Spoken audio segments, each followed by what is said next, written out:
안녕하세요. 이베스트 투자증권의 염승환 이사입니다. 계좌를 신규 개설한 고객님께 요약집 주식 상품권 10달러를 드리는 이벤트를 진행합니다. 영상 하단 더 보기란을 통해 많은 참여 바랍니다. 네, 안녕하세요. 이베스트 투자증권 염승환 이사입니다. 자, 오늘 2022년 12월 1일입니다. 오늘 이제 12월 첫날인데 함께 시장 함께 읽기 시작하겠습니다. 자, 오늘 뭐 주식시장은 좀 아쉬웠죠. 뭐 많이 오르다 밀려가지고. 근데 한국이 미리 올라서 그래요. 그래서 단계적으로 올라가면 되니까 너무 막 오늘 시장에 대해서 아쉬워하지 마시고. 예. 자, 오늘 이제 보고서는요. DNF 한솔케미칼 JVM 스튜디오 드래곤 제일기획, 그 다음에 SIC 전력반도체입니다. 그리고 12월 전략, 아이패밀리 SC 이렇게 한번 오늘 소개를 해드리도록 할게요. 그래서 먼저 이제 보고서부터 좀 소개해드리면 DNF 우리 공부해봤죠. 하이케이라고 우리가 한번 공부했던 그런 이제 내용이죠. 그래서 이 DNF 같은 경우는 신한의 황성한 연구원님이 일단 자료를 적어주셨고요. 예, 우리 그 반도체 배웠죠. 저번에 한번 제가 자료 이제 다 만들어서 한 번씩 소개해드렸는데, 오늘 아까 보니까 뉴스 보니까 여기 그 반도체 이 포토 공정에서 보면 이제 여기 감광이 있죠. 요거 만드는 회사가 동진세미캠이죠. 근데 이 동진세미캠이 EUV용, 그러니까 EUV 공정이 들어가는 그 감광액을 뭐 국산화하는데 성공을 했나 보더라고요. 아까 뉴스 한번 찾아보세요. 삼성하고 같이 해가지고 그래서 굉장히 뭐 진짜 그게 사실은 굉장한 거죠. EUV 요 노광 장비 요 용인데 여기서 들어오는 빛을 받아서 이제 감광액을 따로 좀 만들어 줘야 되는데 그걸 했다는 건 굉장한 수학이죠. 일단 그렇고, 근데 이제 DNF는 어디냐면 우리가 이제 배웠던 것 중에 DNF가 이건 소모성이고, 이제 D램이 이렇게 미세화될 때 좀 수혜되는 회사고요. 그래서 여기 증착하고, 여기 증착할 때 이제 하이케이라고 요 ALD 원자 증착할 때 필요한 거죠. 그래서 어제 우리 수소 그 고압 수소 열 처리 장비 배웠잖아요. 근데 이제 여기 하이케이 유전율이 높으니까 이 전기 알갱이를 못 빠져나가게 하는 거예요. 네, 이 마이너스 전하를 이제 끌어안고 있는 거죠. 그래서 그 물질이 이제 하이케이인데 뭐 로우케이도 필요해요. 그렇다고 뭐 하이케이는 높은 거고 로우케이는 낮은 거니까 야 그럼 로우케이 필요 없는 거 아니야? 그건 아닙니다. 예, 하이케이도 필요한데 이제 거기 필요한 거고, 근데 소재는 여기 써 있습니다. DNF 하이케이 레이크 머티리얼즈 덕선. 그래서 그 소재 만드는 기업이고, 그 다음에 이제 HPSP 우리 한국에는 어떻게 보면 영어로 써 있더라고요 보니까. 그래서 고압수소 어닐링 장비 어제 방송에서 한번 소개해드렸죠. 요게 이제 하이케이랑 다 연결이 돼 있으니까 이제 이렇게 좀 공부해 놓으시면 또 이런 기업들 볼 때 금방 또 떠올리실 거예요. 그래서 하이케이 전고체 수요가 증가하면서 수혜를 받을 것 같고, 내년 상반기에 그 대화 쪽에 2공장 신규 라인이 준공할 거라고 합니다. 이러면 이제 내년 하반기부터 매출에 기여할 것 같고, 그리고 한번 들어가기가 좀 어려워서 그렇지 이제 한번 들어가면 오랜 기간 공급을 하는 또 안정적이에요 사실 소재가. 그래서 그리고 내년에 DDR5 생산량도 이제 저것 때문에 늘어나고 신규 소재 출시하기 때문에 좀 긍정적이지 않을까라는 그런 의견인 것 같습니다. 다만 이제 우리가 확인해야 될 건 또 항상 그렇지만 밸류 봐야죠. 밸류 싸냐 비싸냐, 요걸 항상 좀 볼 필요는 있는 것 같습니다. 그래서 DNF도 주가 참 부진했어요. 올해는 뭐 안 좋았죠. 근데 DNF 보시면 이게 이렇게 급격히 떨어졌죠. 여기 PBR 보시면 좀 많이 보이세요 혹시? 좀 작게 보이실 수도 있는데 한번 제가 캡처해서 조금만 더 키워보겠습니다. 여기 PBR이거든요. 이게 PBR 지표인데, 네, 보이시죠? 여기 지금 굉장히 낮은 수치까지 떨어졌죠. 여기 네 번째. 여기입니다. 여기. 요게 PBR 0.98배 정도 돼요. 그 최바닥이 0.5배인데 뭐 거기까지 갈 것 같지는 않고요. 0.98배, 그러니까 거의 한 배가 바닥이라고 보면 돼요. PBR 한 배 이하에서는 뭐 겁낼 거 없는 거죠. 그래서 자산 가치가 13,700원 정도 됩니다. 예.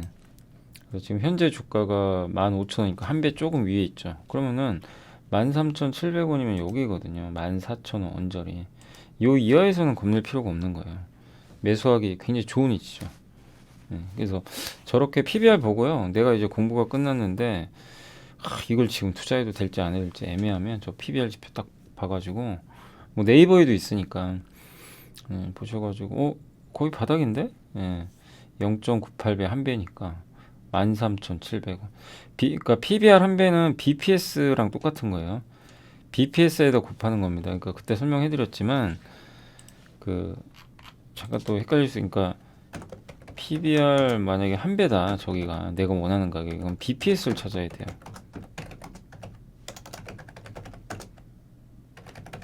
BPS는 주당 순자산입니다. 그죠?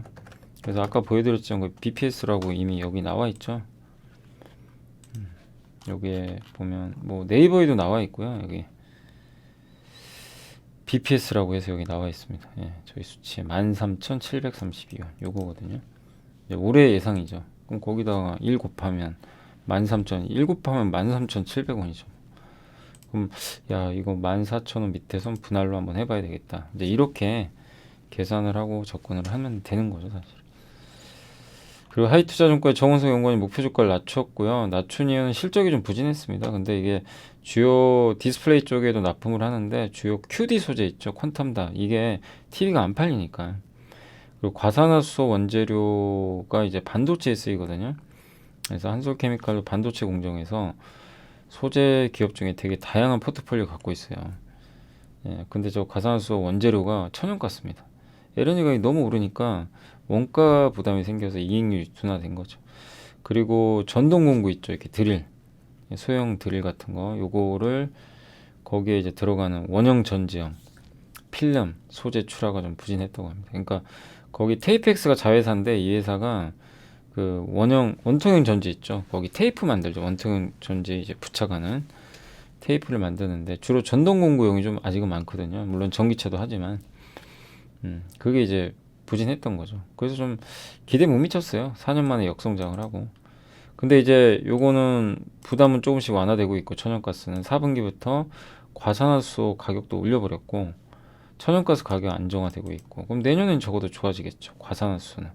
그리고 내후년에 증설이 좀 있을 겁니다. 그럼 이제 내후년에는 과산화수소는 더 늘어날 거고 전구체죠. 전구체는 지난해 하반기부터 인텔 쪽으로 비중이 늘어나고 있고요. 2차전지 바인더는 뭐냐면 접착제입니다. 접착제. 이 양극, 음극 쪽에서 이 극판 있죠. 동박, 뭐 양극박 이거를 이렇게 딱 부착해주는 이 접착제라고 보시면 돼요.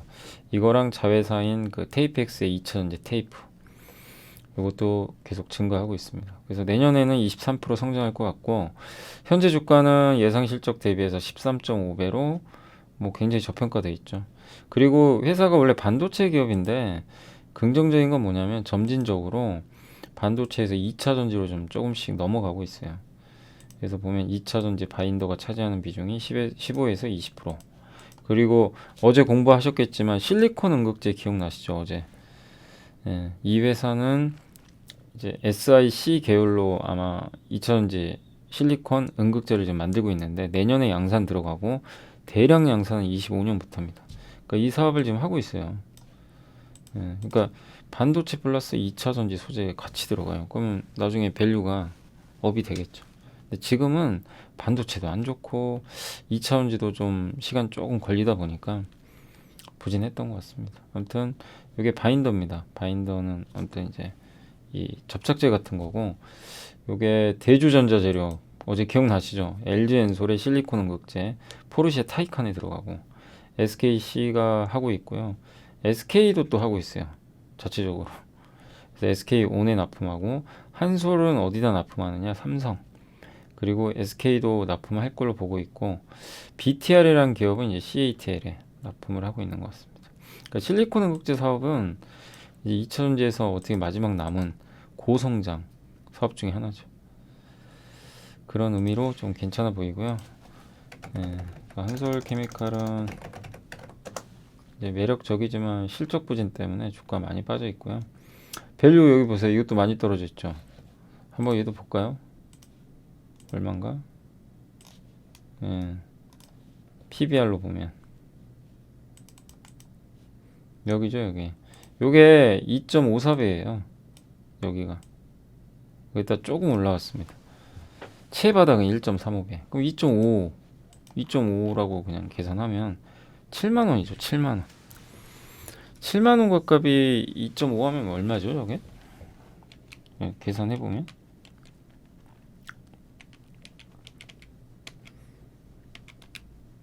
17만 5천, 18만 원 가까이 되겠는데요. 17만 5천 원, 18만 원. 거기가 이제 바닥이에요. 거기까지 온다가 아니라 거기가 거의 바닥이라는 얘기죠. 그럼 여기 21만 원인데 저번 여기죠, 여기 요 구간, 요 레벨, 요 레벨이 이제 거의 바닥이다. 근데 안 올 수도 있지만 이제 하단을 거기로 보시면 돼요. 저렇게 해서 이제 계산을 하시는 게 좋고, 뭐 차트 보고 뭐 21선 이런 거보다도 예. 뭐 저도 뭐 저는 저희 웬만하면 차트 얘기 잘 안 하지만 뭐 제가 못 봐서 안 하는 게 아니에요.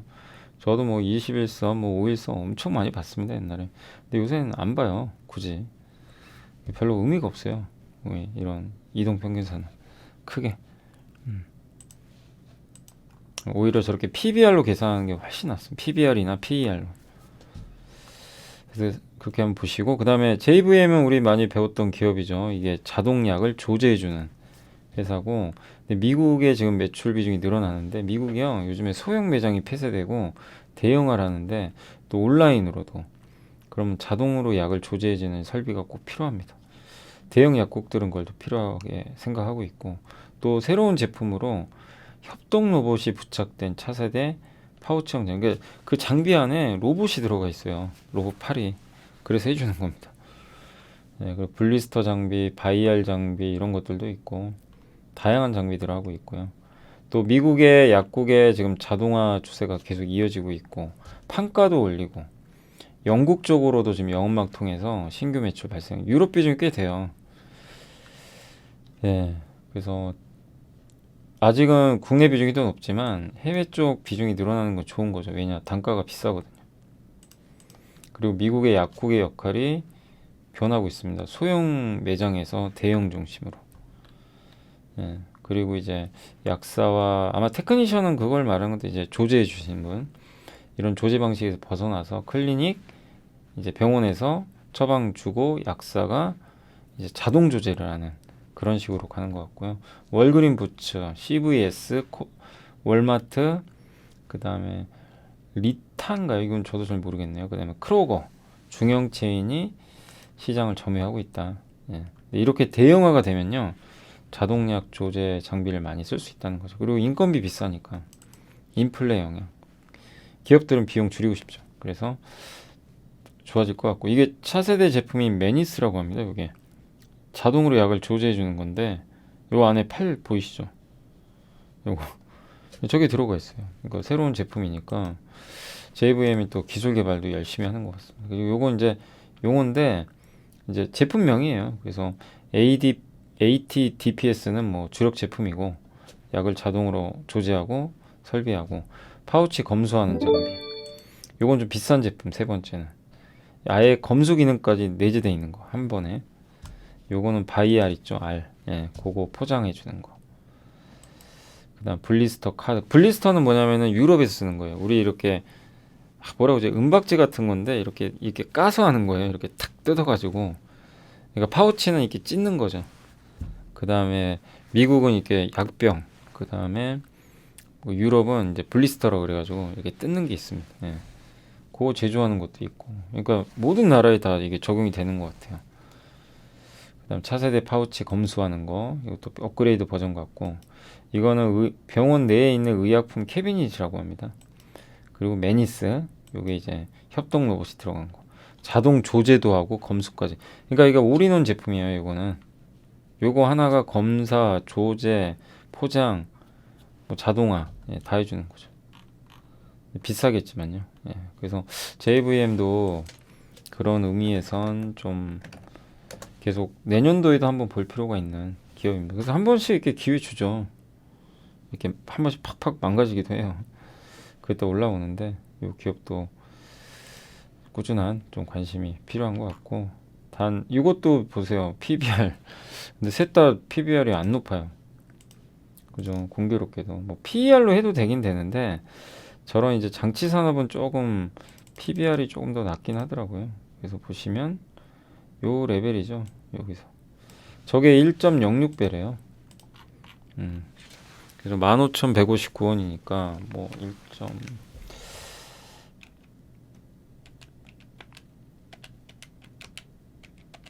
하면 얼마입니까? 17,000원 정도 되겠네요. 16,000원, 7,000원. 그러니까 바닥은 거기에요. 최바닥은 이제 그 레벨 정도로 생각하시면 되겠습니다. 그러니까 여기가 최바닥이죠. 16,000원이 이제 1.06배인데 정확하게 요 레벨이죠. 요거 여기가 바닥이다. 근데 공교롭게 차트상으로도 거기가 바닥이었죠. 근데 그때도 한번 기회를 줬어요. 신기하게. 예. 근데 저런 거를 이제 미리 좀 메모를 해놓으시고 그러셨던 분들은 저런 가격이 왔을 때 투자를 했을 수도 있었겠죠. 무서워하지 않고. 왜냐면 잘 알고 있으니까. 그래서 미리미리 공부해 놓으시면 좋아요. 그러니까 지금 뭐 JVM이 좋다고 지금 살 이유는 없는 거죠. 또 기다렸다가 기회를 주면 또. 근데 그 투자를 하실 때 그때 당시에 이제 한 번 더 체크는 해보셔야 돼요. 이게 문제가 있나? 내가 모르는 뭐가 있을까? 이거 한번 확인은 해야죠. 뭐가 안 좋아서 빠진 걸 수도 있으니까. 그런 것들만 조금 더 하시면, 그 웬만하면 이제 그런 식으로 투자하면 그렇게 크게 까먹을 일은 없어요.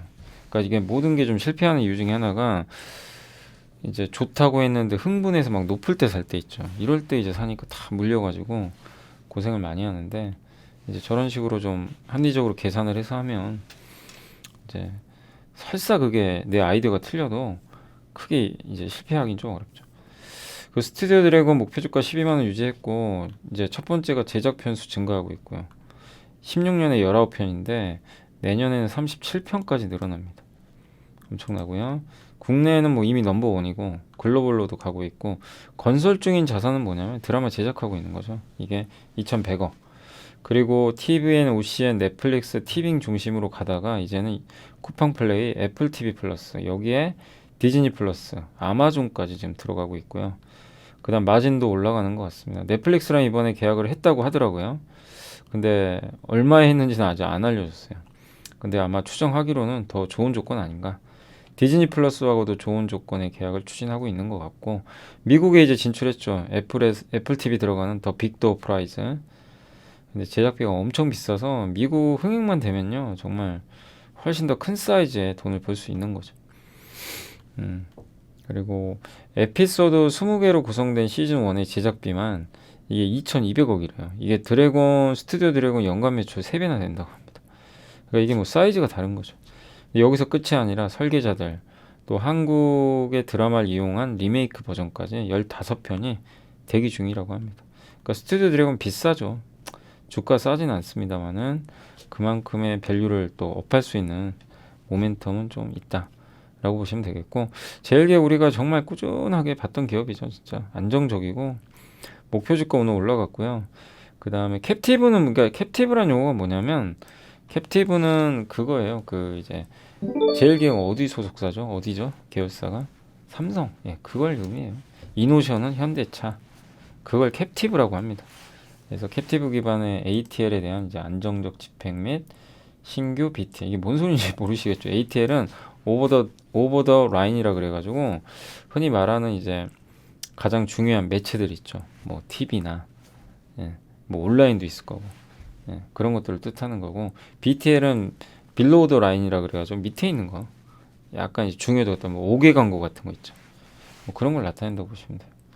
근데 이 두 가지가 이제 결합이 되면서 뭐 좋은 실적을 내고 있고, 그 삼성전자나 뭐 삼성그룹 대행하면서 엄청 실적을 많이 쌓았죠. 그걸 바탕으로 새로운 광고주를 계속 이제 확보하고 있고, 그렇지만 이제 인건비가 많이 드는 건 어쩔 수 없는 거죠. 근데 이제 효율화 해가지고 뭐 비용을 좀 쥐어짜나 봅니다 지금. 그래서 인건비 상승 부담도 해소 중이고, 배당 성향도 되게 높아서 시가 배당률이 5%가 넘어요. 주주 가치에도 진심인 기업인 것 같고, 또 전통 광고 사업에 대한 의구심이 크지만 신사업. 그러니까 신사업은 뭐죠? 그때 한번 설명을 해드린 것 같아요. 그러니까 삼성몰, 자사몰 있죠. 뭐 나이키면 나이키몰. 자기네가 직접 쇼핑몰을 만드는데 온라인에 그런 것들을 광고 대행하고 기획해주고 하는 사업을 이제 그걸 오운드 미디어라 그러죠. 그걸 제일기획이 이제 하고 있습니다. 그래서 되게 매력 있죠. 제일기획은 안정적이고 배당도 많이 주고 이런 기업은요. 뭐 별 이유 없이 주가가 막 급락을 해요. 막 쭉쭉쭉. 그럴 때가 기회라는 거죠. 오를 땐 관망하시고. 되게 쉬워요. 이런 기업 투자하기는. 쌀 때만 사주면 되거든요. 근데 대부분은요. 이럴 때 못 삽니다. 다 또 올라가고 나면은 이제 또 사게 되죠. 사람 심리가. 근데 그렇게 하실 필요는 없고. 여기도 나와 있죠. 1.5배입니다. 제일기획은 1.5배가 바닥이에요. 거의. 그러니까 최바닥은 저점은 1.5배 정도로 보시면 되고 2만 원이에요. 2만 원. 네, 거의. 근데 2만 원까지 올지 모르겠지만 쉽게 오진 않겠네요. 2만 원까지. 여기가 바닥이니까. 근데 한 요 정도 보시는 것도 괜찮죠. 근데 지금은 좀 올라갔으니까 뭐 굳이 쫓아갈 필요 없는데 제 저점은 한 2만 원 초반 정도라고 보시면 될 것 같습니다. 자, 그래서 제일기획도 요즘에 굉장히 좋고 뭐 꾸준히 보유하시는 것도 괜찮아 보이고 SIC 모멘텀 뭐냐면 NH의 도현우 연구원님이 그 바이든 대통령이 SK 실트론 미국 공장을 방문을 했어요. 이게 웨이퍼 반도체 웨이퍼 만들거든요.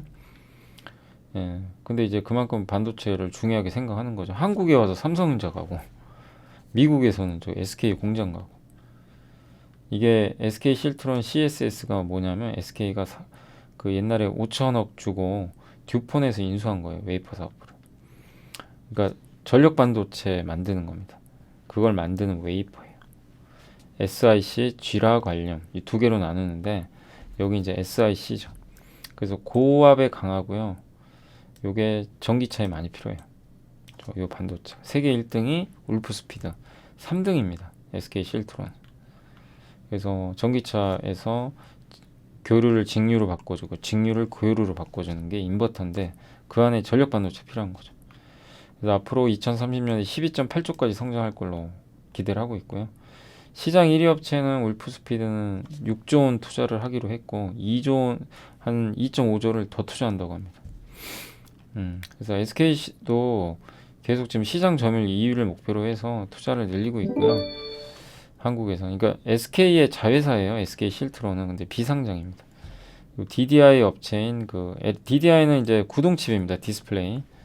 근데 LX 세미콘이 여기 또 투자도 하고 있으니까 SK랑 LX 세미콘이 요 두 기업이 어떻게 보면 이 시장이 성장할 때 수혜주라고 좀 볼 수 있겠죠. 그렇게 한번 보시면 좋을 것 같습니다.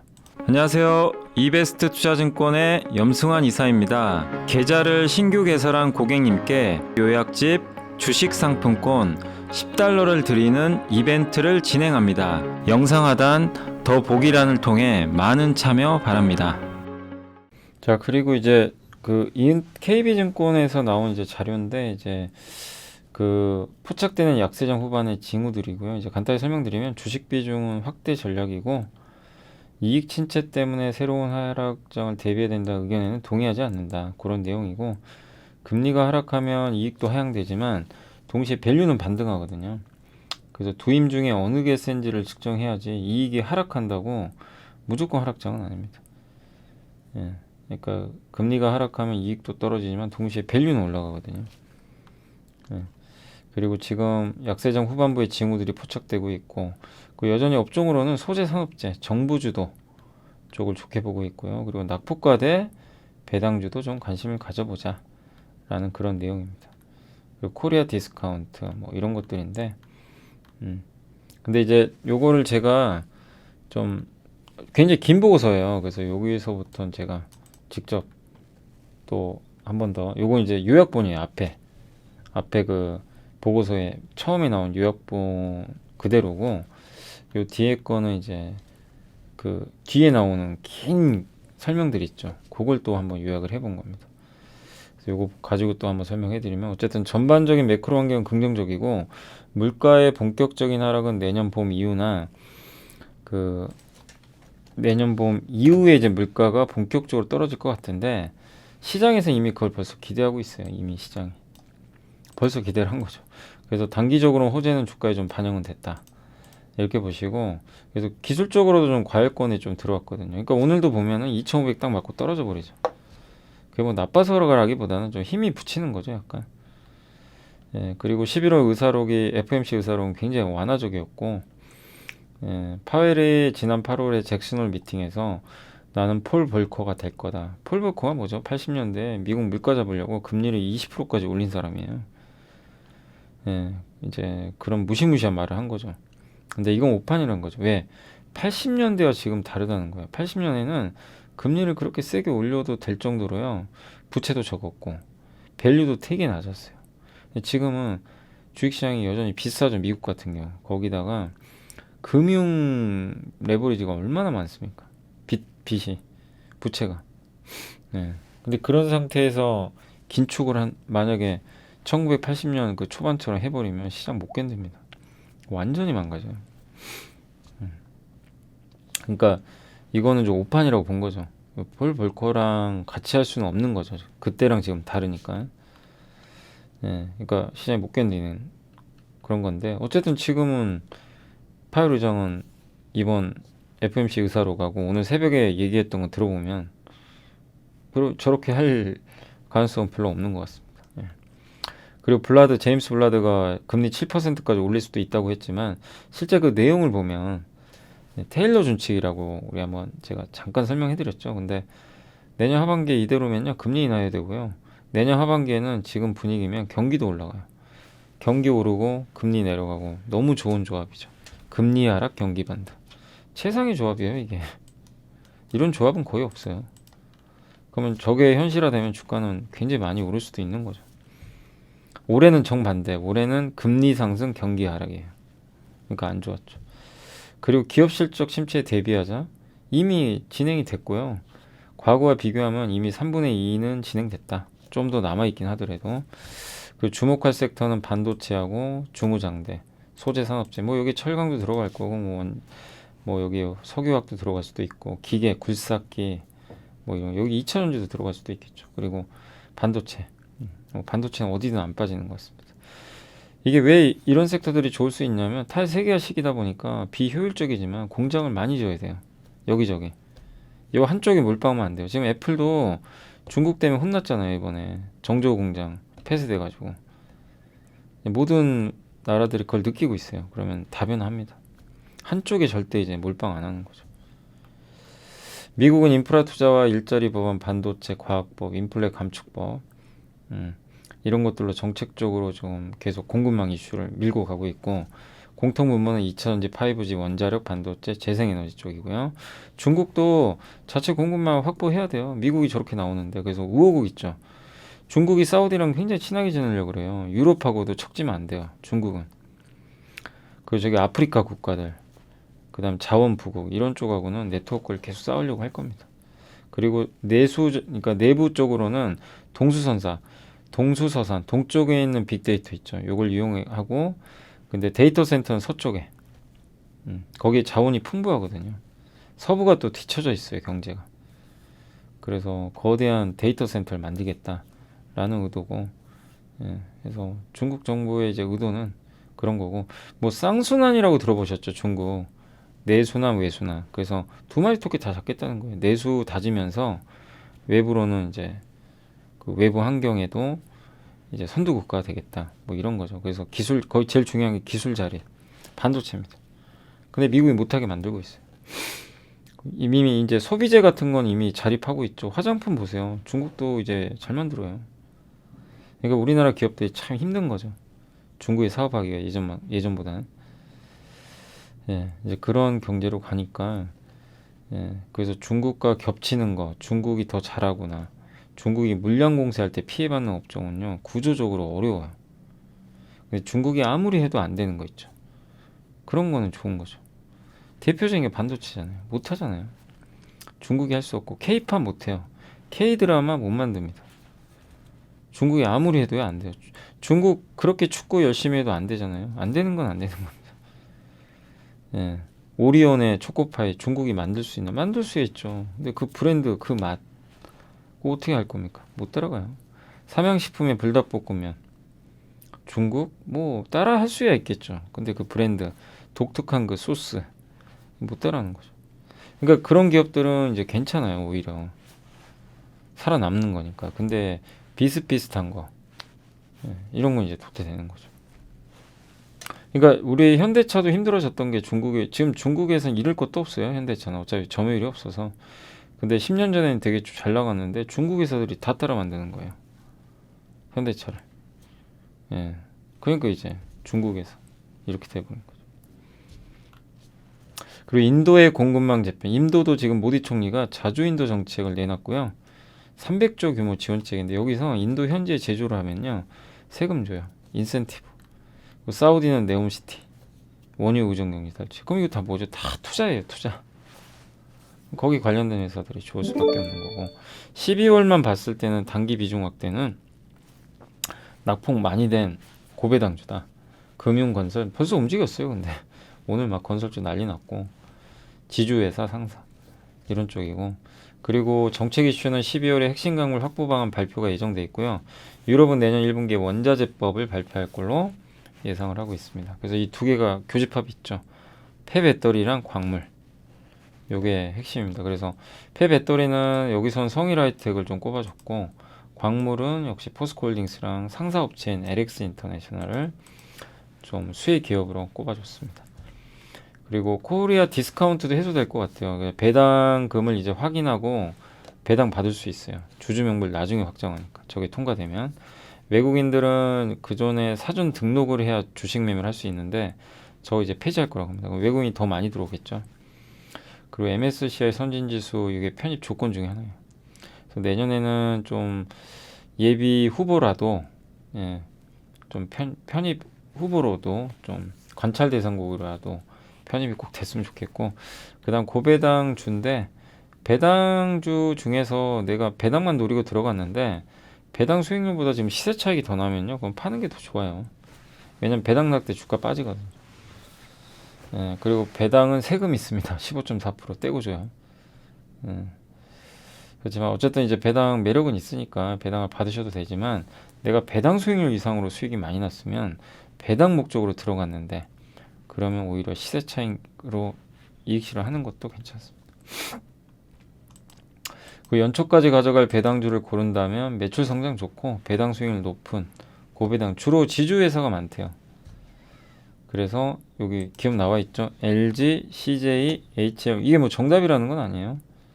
HD, 현대 이런 것들을 이제 고배당 주로 좀 이렇게 선정해 줬습니다. 그리고 옛날에 이게 폴 벌커 시대거든요. 이 PER입니다. 이렇게 낮았어요. 퍼가 6.6배까지 떨어졌어요. 지금 보세요. PER이 38배까지 갔다가 지금도 20배가 넘죠. 싼 건 아니죠. 그러니까 굉장히 그때는 워낙 쌌고 지금은 비싸고 하기 때문에 볼커처럼 막 금리 엄청 세게 올리다가는 난리가 나요. 비교가 안 돼. 빚도 많고 하니까. 그 연준이 피벗 발표한 시점에서 그때 엔화가 막 150달러, 영국도 금리 발작. 근데 그 되돌려 버렸죠. 타이밍이 되게 좋았죠. 위험했는데 그때 연준이 이제 피벗을 발표하면서 시장 분위기가 완전히 바뀌어 버렸어요. 잘못하면 2천 깨질 수도 있겠죠. 근데 그거를 연준이 피벗 선언을 하면서 태세 전환하면서 분위기 바뀌었고 요게 미국의 인프라 투자 법안이죠. 초고속 인터넷, 전력망 요새 그래서 재룡정리 같은 게 많이 갔잖아요. 전력망 업그레이드, 기후회복, 청정에너지 교통수단, 반도체 과학법, 반도체 제조시설 건설하면 보조금 줄게 대신 중국엔 지지마 이런 거죠. 인플레 감축법 다 아시죠. 친환경 투자하고 탄소 배출 감축 그 다음에 보조금 주고 전기차 구매 뭐 그런 게 담겨 있고 이게 동수서산입니다. 이쪽에 오른쪽에는 금융증권 재해경보 같은 그런 데이터 센터를 깔고 저 서쪽에는요 백업 보관 원격 분석 이런 쪽에 관련된 데이터 센터를 하겠다. 그런 내용이고 이게 우리나라 기업 중에 인도에 투자한 기업이거나 투자 발표 내용인데 삼성전자가 냉장고 그 다음에 5G 통신 장비, LG전자는 에어컨 핵심 부품, 현대차 그룹은 이제 자동차 쪽이죠. 근데 이런 것들이 의미가 있는 게 이제 세제 혜택을 받을 수 있어요. 저렇게 되면. 이런 부분은 긍정적이다 라고 보시면 되겠고, 자 그리고 이제 아이패밀리 SC가 그 보고서가 나왔는데 사실 이제 어제 나온 건데요. 좀 길어서 이제 오늘 한번 다시 읽어봤고, 색조 화장품을 만드는 회사죠. 그래서 롬앤입니다. 롬앤 매출 비중이 가장 크고요. 롬앤은 18에서 24세 여성을 타겟으로 한 색조 브랜드고, 아마 좀 젊으신 분들 중에 아시는 분들은 계실 거예요. 또 생소하신 분도 계시겠지만, 그러니까 이 립스틱 같은 거 있죠. 요게 주력이라고 합니다. 요거를 만들고 올리브영 매장에도 있을 거예요. 그리고 롬앤 매출 60%는 해외에서 발생합니다. 주요 수출국은 일본이 좀 핵심이에요. 그리고 뭐 자기 자사몰도 있고, 그리고 제가 여기 좀 적어드렸는데 이런 거 적어도 되나 모르겠는데, 그 김태욱 대표이사가 최실아 씨 남편 기억나시죠? 예. 그분이 그 웨딩 중개하는 그러니까 웨딩 중개가 아니죠. 뭐였죠 그때? 결혼식 해주는 거 있죠. 예. 결혼식 이렇게 다 해주는 그 사업 시작해가지고 대박 났죠. 그래서 그게 이제 모태고, 그래서 지금도 웨딩 사업이 여기 들어가 있어요. 근데 비중 얼마 안 되지.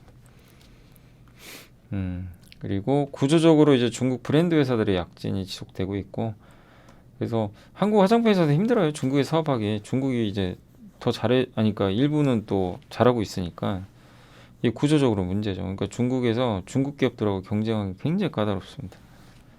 그래서 아모레나 LG가 참 힘든 거였죠. 근데 어쨌든 동사 국내 화장품도 연평균 26% 고성장하고, 근데 롬앤이 왜 이렇게 인기가 있을까? 제품과 콘텐츠를 동시에 팔아요.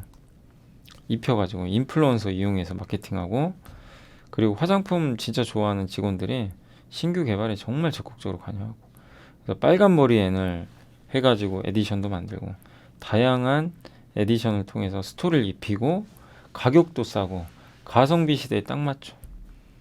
그리고 색조 시장은, 일본은 색조 시장이 좀 약하죠. 대형 회사들이 색조를 안 해요. 그래서 우리나라가 잘 하는데 일본에서도 인기가 많죠. 대신에 단점은 수명이 짧습니다. 금방금방 수명이 없어지니까. 네. 그렇지만 동사는 피드백을 꾸준히 해가지고요, 고객들의 불만을 수정해서 좋은 제품을 계속 내놓고 있대요. 일본 비중은 높고 중국 비중이 낮은 게 좋아요. 그게 뭐 이게 그죠? 되도록이면 지금 상황에선 장기적으로 중국 비중이 너무 높으면 잃을 게 많죠. 그리고 일본에서 4차 한류 시작됐고, K-팝, 뭐 드라마, 영화, 그래서 한국 화장품에 대한 인기는 더 많아질 것 같고, 가성비 좋다고 소문 났다고 합니다. 그래서 내년에도 23% 이익 증가할 것 같고요. 그리고 신규 브랜드 하나 내놓은대요. 20대 이번에 후반, 초반이 아니고. 그게 어떤 게 될지 좀 기대가 되고요. PER 9.9배밖에 안 될 정도로 저평가고, 다만 너무 롬앤 비중이 높은 게 단점이죠. 하나만 있으니까 거의. 화장품이 가장 높고요. 립 틴트, 립스틱 이런 거, 요 비중이 절대적입니다. 아이섀도우. 여기 빨간 머리엔 에디션 있죠. 이렇게 콜라보를 해가지고요. 네온문, 라인 프렌즈 있죠. 여기랑 스토리를 입힌 거예요. 그럼 훨씬 더 여러분이 봤을 때 시각적으로도 좋죠. 그리고 밸류도 낮고, 이렇게 보시면 돼요. 그래서 저 아이패밀리 SC는 아무튼 그런 의미에서 좀 상당히, 예, 좀 화장품 내에서도 좀 특화돼 있다. 그래서 참 많이 빠졌었죠. 그동안 뭐 저런 내용들은 알려졌는데 계속 빠지더라고요. 드디어 좀 올라섭니다. PER이 9배, PBR은 안 나와 있네요. 아무튼 PER 9배니까 아까 보셨지만 주가는 굉장히 여기 밑으로 뚫고 내려가 버렸어요. 그래서 밸류상으로는 굉장히 저평가돼 있다 라고 보셔도 되겠습니다. 자, 그리고 요거는 이제 메리츠증권 보고서에서 아까 보다 보니까 나온 게 가지고 잠깐 캡처했는데, 요게 12월 고배당주래요. 근데 금리가 6%나 되니까 배당주 매력이 없어요. 아니, 정기요금 넣어놓으면 되니까. 그렇지만 고배당주의 장점이 하나 있잖아요. 저렇게 해서 배당도 받지만 저기서 나중에 내년에 성장하면 시세 차익도 노릴 수가 있어요. 그죠? 그래서 그건 한번 고민해 보시고, 아무튼 이런 효성, BNK 금융, 뭐 기업은행, 삼성카드, LX 인터내셔널, 뭐 이런 기업들이 일단은 올해 예상입니다. 배당을 좀 많이 줄 걸로 전망을 하고 있으니까 요 표는 여러분들이 한번 참고를 해주시면 좋겠습니다. 이제 다 보고선 봤고요. 그리고 이제 오늘 장이 끝나서 시장 한번 보도록 하겠습니다. 오늘 주식시장은 조금 아쉽게 끝났죠. 여기 보시다시피 코스피가 오늘 2479에 끝났고, 좀 아쉬운 게 2500을 탁 넘겨서 출발을 잘해줬는데, 연달아 지금 100포인트 올랐어요. 단기간에 3일 만에. 그래서 약간 이제 부담이 생겨서 좀 고점을 맞고 떨어졌지만, 그래도 플러스권 유지하고 있고요. 천천히 가는 것도 좋아요.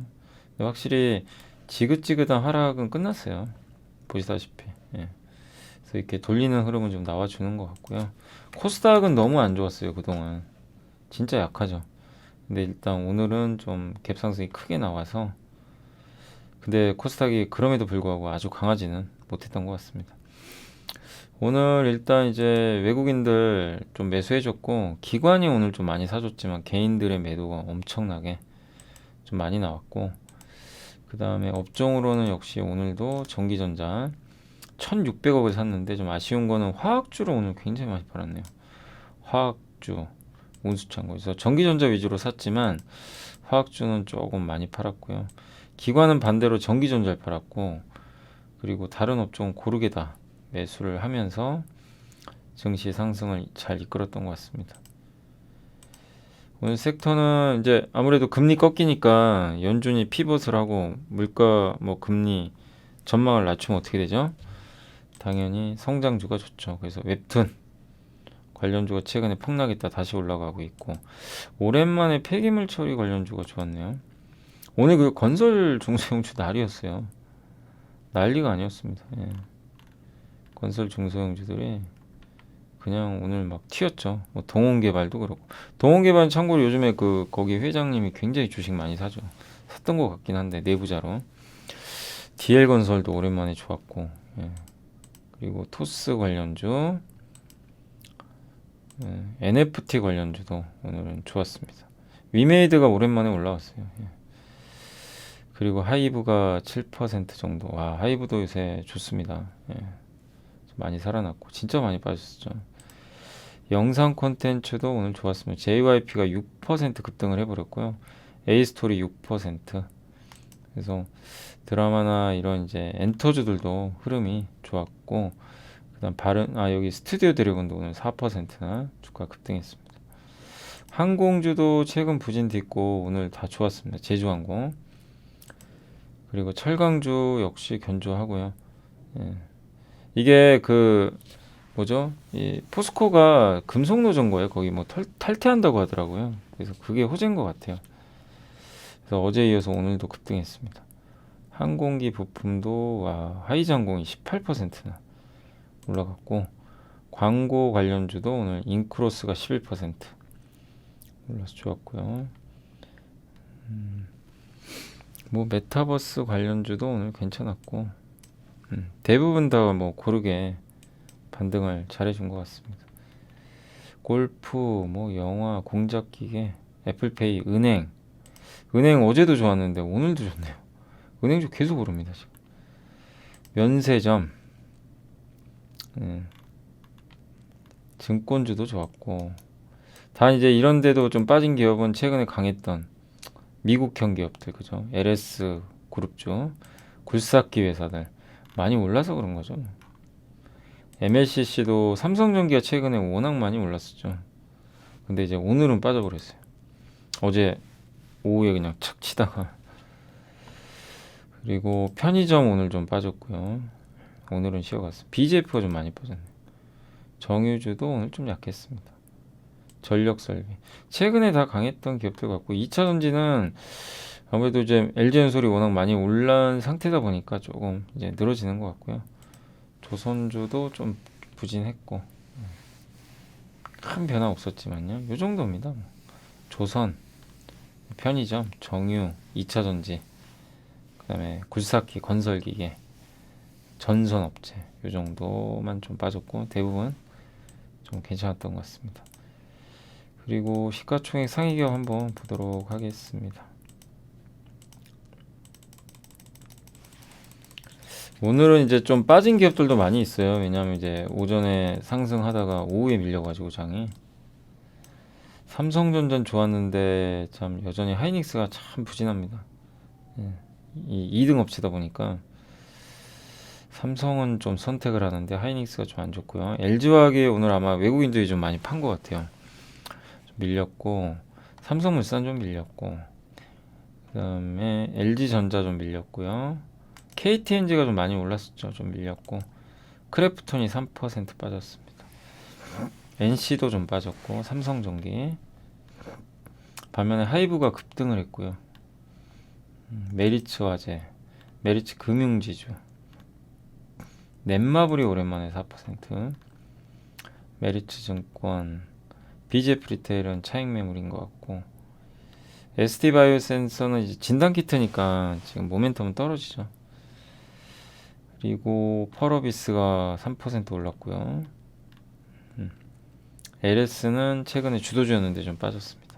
JYP가 급등했고 스튜디오 드래곤, GS건설이 오랜만에 좀 급반등을 했네요. DB하이텍도 오랜만에 올라갔고요. 그래서 오늘 그리고 현대두산은 좀 많이 올랐다가 빠진 것 같습니다.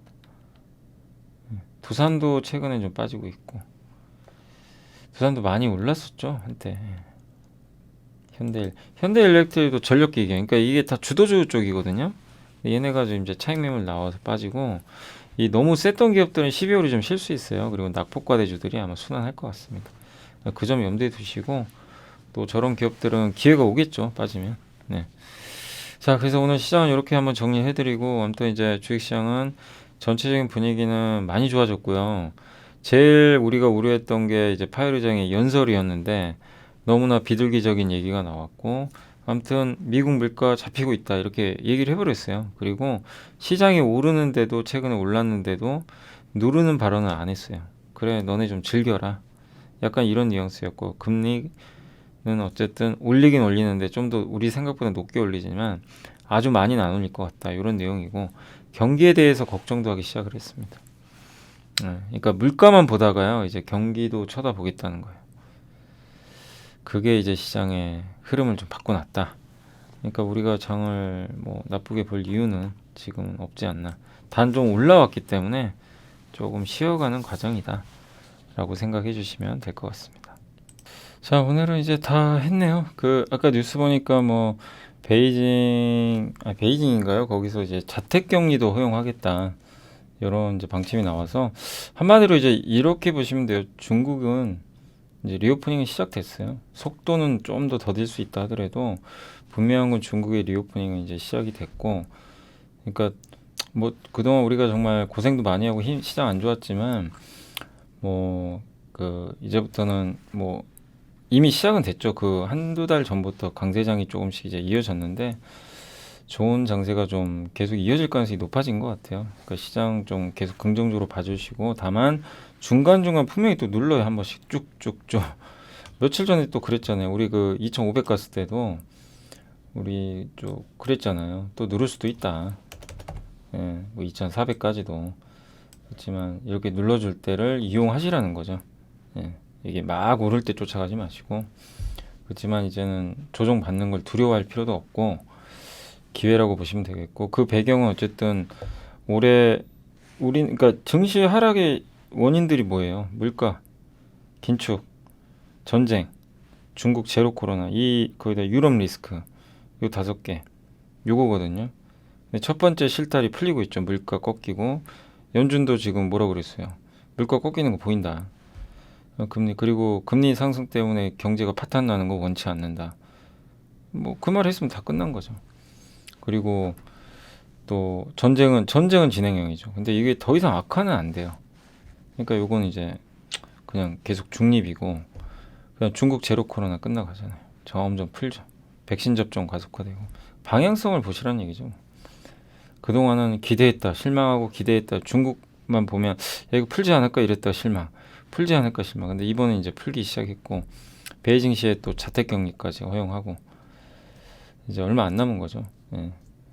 그래서 이런 분위기들이 계속 이어지고 있기 때문에 거기다 유럽 문제도 요즘에 쏙 들어갔죠. 물론 유럽은 또 내년에 무슨 일이 날지 모릅니다. 천연가스가. 그러나 현재 분위기로는 이제 유럽도 수면 아래로 들어갔어요. 그래서 지금 시장은 최대 리스크는 어쨌든 중국의 제로 코로나 정책에 의한 또 중국 확진자 수 증가에 의한 중국의 경제가 굉장히 안 좋아지는 거, 이게 제일 무서웠는데 이게 순식간에 분위기가 바뀌어가지고요, 해결되는 분위기 쪽으로 가는 것 같아서 시장은 좀 당분간 안도 랠리가 계속 나올 것 같고, 12월 11일인가요? 아마 그때 미국 물가지수가 마지막 고비죠. 그게 예상보다 또 너무 높게 나오면요, 증시 한번 또 부러지겠죠. 근데 그런 것만 아니라면, 근데 연준 의장이 힌트를 줬거든요. 예. 그래서 아무튼 조금 물가는 뭐 예상을 넘어서 너무 높게 나오지는 않을 걸로 일단 보고 있고, 그래서 그런 조건만 맞는다면 뭐 연말까지 장세는 나쁘지 않고, 다만 이제 한 가지 걸리는 건 이제 금투세. 이 금투세 아직 결론이 안 났잖아요. 그래서 요게 요새 코스닥이 약한 이유 중에 하나가 사실 세금 문제 때문이에요. 그래서 이게 빨리 좀 유예가 돼야 되는데 2년 유예하는 거죠. 원래는 정부안은. 민주당이 지금 일단은 또 강행하겠다라는 얘기도 있고, 아직 근데 결론이 안 난 것 같더라고요. 그래서 12월 9일인가 10일까지 아마 결론이 날 거라고는 하는데, 아무튼 개인 투자분들 좀 위해서 정치인들이 주식 투자하는 인구가 지금 1,000만 명이 넘거든요. 무시할 수 없는 건데, 아무튼 2년 정도. 왜냐면 지금 아직 제도도 제대로 정비도 안 됐고, 그죠? 너무 좀 빨라요. 또 증시에 뭐 요즘에 분위기 좀 살아나지만 여기 또 찬물을 끼얹을 수도 있거든요. 저게 만약에 그대로 시행이 돼버리면 미국으로 가겠죠, 많은 분들이. 그래서 2년 유예가 좀 되기를 바라고요. 그렇게 좀 이번에 좀 여야가 합의를 했으면 좋겠습니다. 이제 마지막 남은 고비는 그거네요. 아무튼 오늘 고생하셨고, 저는 또 내일 이 시간에 또 찾아뵙도록 하겠습니다. 그리고 잠깐 좀 홍보할 게 있는데, 제가 3프로 저 멤버십에, 그러니까 3프로 앱 있죠, 앱. 3프로 TV 앱이 따로 있거든요. 거기 보면 뭐 3프로 그걸 이렇게 실행을 하시면, 잠깐 제가 보여드릴까요? 요게 이렇게 이제 3프로 TV 검색하시면 이렇게 아마 홈페이지 뜰 거예요. 근데 이제 앱도 따로 있어요, 모바일로 보는. 앱도 이렇게 따로 있는 것 같은데, 요건가요? 요거 시작인가? 3프로 TV. 여기 또 로그인하라고 돼 있네. 먼저 로그인 하셔가지고 이 강연에 있을 거예요. 강연에 신청하는 데가 아마 있을 겁니다. 공지사항인가?